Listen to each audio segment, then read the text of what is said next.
This is where I feel like modern society, and not just modern American society, modern global society, I feel like we're missing a key part of the pillars that used to make up most societies in the world in ages past. I feel like we're missing like the philosopher class. We have people that we call philosophers sometimes, but they don't play the role that philosophers used to play. We don't have anybody sitting back thinking about the big picture and sort of advising the people that run things about whether or not, the road that we're on is an intelligent road to be on.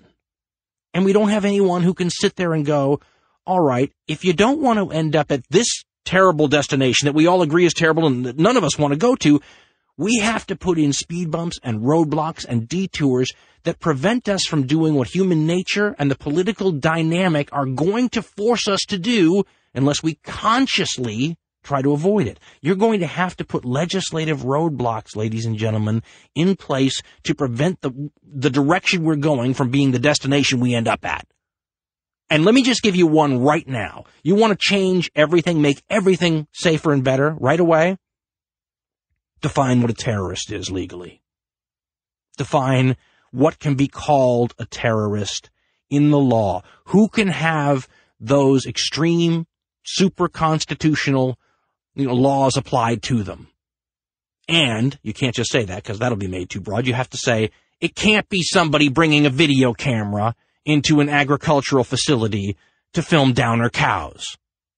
I mean, you start thinking back, could we have done anything back when the, anti-racketeering RICO laws were passed to assure that what the legislators were told this law would be used for was always the only thing it was used for? Could you have said, this law can only be used against organized crime elements that, rake in more than $1 billion a year, or just I'm throwing some number out there. Could you have defined what organized crime was so narrowly that there would never be an opportunity to use it against some people out there, who are protesting abortions? Or, let's be honest, folks, depending on the, leadership you have in Washington, same RICO law could be used against people protesting, against anti-abortion legislation. It doesn't matter. The way we use these laws are kind of blind. We don't use them against one segment of society and not the other. They just become a tool in the legal arsenal. Who should that tool, the terrorist legislation tool, be used against? What's a terrorist? A terrorist is anything the law calls a terrorist. We have no definition, ladies and gentlemen, that keeps it from being used against all kinds of people that today we don't consider terrorists. There's your legal loophole. And how is it that one silly podcaster and a bunch of people who listen to his show, because I'm not the only person that comes up with these ideas, you all think like this, how is it that we can see this and the legislators who could save us from this reality don't? We need protection from our own political dynamic. Who's going to take 3 steps back, look at the entirety of our situation, and assess the intelligence of it? Who can look beyond the moment?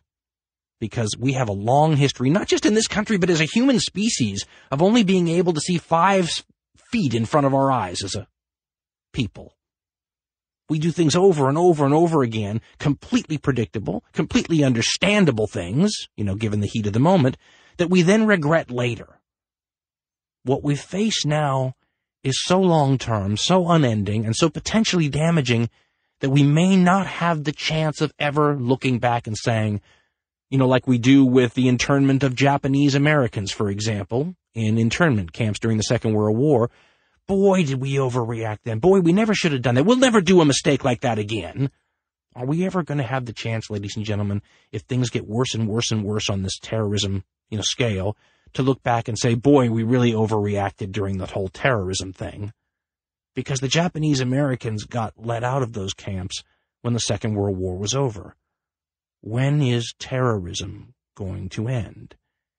And do you really think that this dynamic where our legislators feel the need to respond to every single attack in a way that ratchets up the anti-terror legislation even more, do you think that's going to end if the attacks don't end? We've always had terrorism, ladies and gentlemen. Always. in America too. People forget. It's not going to end. But the country might not continue the way, well, it already hasn't continued the way it used to be, unless we take a holistic view of the road we're on and the destination looming in front of us in the distance. And kind of what's interesting about this whole thing is this idea that keeps popping into my head about don't let the terrorists win. What is it terrorists want? And this gets me back to Boston. Folks, the people of Boston have suffered, a traumatic event. I don't want to minimize it by saying it wasn't the two towers falling down and it wasn't the Oklahoma City bombing. If you were touched by that event, it's as bad as it gets. You may not have known anyone who died in the Oklahoma City bombing. You may have a friend who never made it back from the Boston Marathon. To you, it's the biggest terrorist attack that's ever touched your life. So let's not minimize that. If it's your child that doesn't come home from the Boston Marathon, you think about that day the rest of your life. If you lost a limb, you wake up every morning, you look at your arm that isn't there or your leg that isn't there, and you think about that day the rest of your life.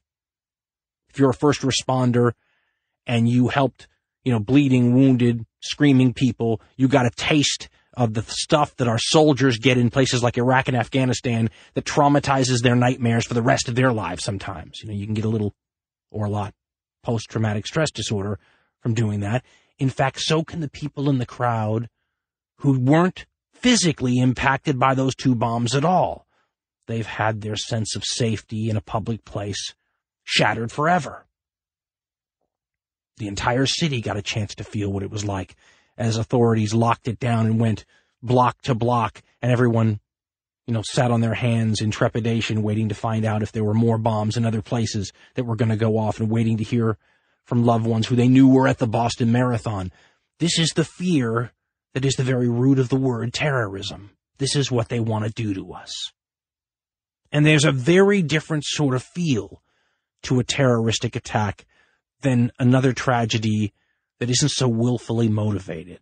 I mean, you can have plane crashes that kill a lot more people. You can have dams that burst in what your insurance policy would refer to as an act of God that sweeps down a valley and takes out a bunch of houses and maybe you lose a ton more people. But a lot of times that's not as traumatic as willful murder, which is what happened in Boston. Those are people who sincerely hoped, it's almost safe to say, to kill more people than they actually did. There's an evil there, and it changes the entire feel of the incident. There's no evil in a plane crash. There's no evil in an act of God. Terrorism is murder. It's intent. It's other people thinking about little kids getting blown up and thinking, that's why I'm doing this. Get a few more ball bearings and nails to pack into this bomb. But the thing is, folks, and this is the hardest part of all of the whole thing, is that making terrorists unsuccessful requires us to act against human nature. Because think about what they're hoping to prompt from us. Put yourself in their shoes.